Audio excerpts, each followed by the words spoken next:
So I'm like, I found it, the word, like the picture Alice in Wonderland came into my head. So I put a picture of Alice in Wonderland.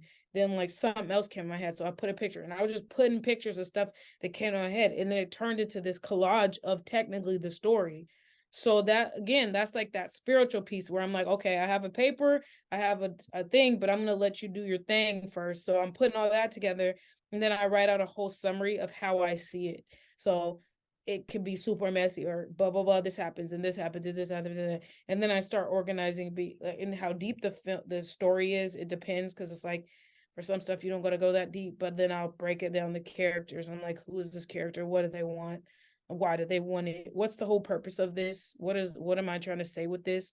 I had a meeting yesterday with my homie DeWitt, who Tambia Productions, he's really dope too, and we're collabing on something, and he was like, and I was just asking questions. He's like, you ask questions like a writer. Like, well, I never even thought of it. Like, why are you asking that question? I'm like, I mean, to me, that's how we're going to tell the story. We have to understand why this person did this or what they want or whatever. I think for music videos, a little bit easier because it's all just like imagery. And I think about the audience with music videos. I'm like, this specific artist would look cool saying this specific thing or doing this specific thing.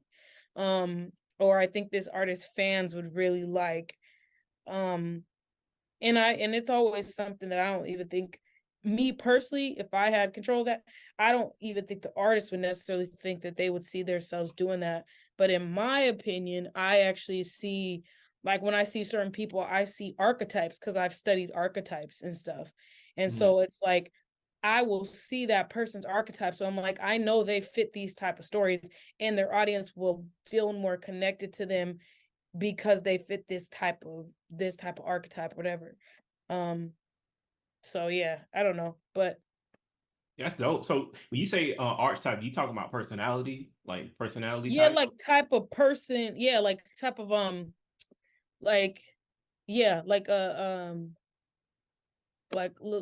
let's say somebody has like a gothy archetype, or a rock star type figure, or a hero type figure, or a businessy, like it's like these different characters, I guess, that people kind of like show up as, especially when they're doing their art, whatever.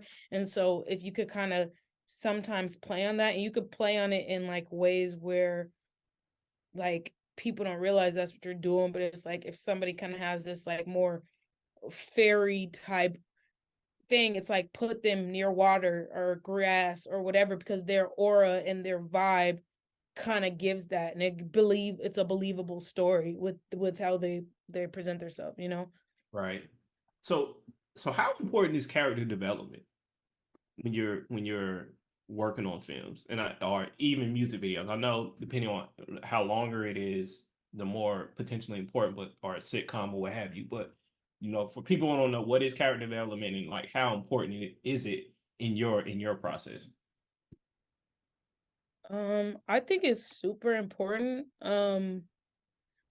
I'm still learning, the value and how to develop characters. But I do know that the deeper you go into a character, um, the more you get out of the story. I think every character is different though.